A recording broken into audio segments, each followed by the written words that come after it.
Worship is a response to revelation. As God reveals himself to us, we should be naturally drawn to worship him. We were built for worship. It is an amazing connection that happens when we can simply linger in the presence of our Maker. In the Bible, David wrote many psalms that weren't praising God, but begging for God's presence. When I'm in that place, God is always faithful, and those have been some of the most impactful moments of my life. As we worship together as a community of believers, something really special happens.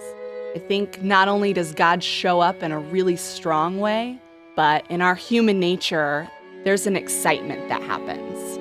One of the most powerful moments of community worship for me was actually at a concert. It was a Christian band, and yet they had a large non-faith-based following. It had been a really snowy night, and toward the end of the show, they led the audience to sing a few Christmas carols.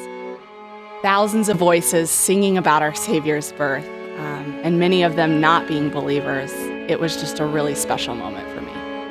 Nature always compels me to worship my Creator. As a visual person, anything that takes my breath away just reminds me of the powerful God who made me. Living in Colorado and growing up here my whole life, it's easy to take the beauty around me for granted. God always reminds me, whether it's with a foggy morning where the mountains peek out amongst the clouds, or a beautiful sunset.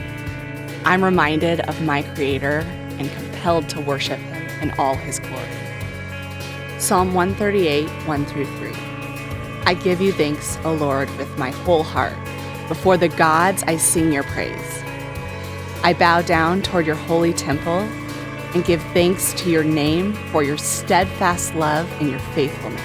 For you have exalted above all things your name and your word. On the day I called, you answered me.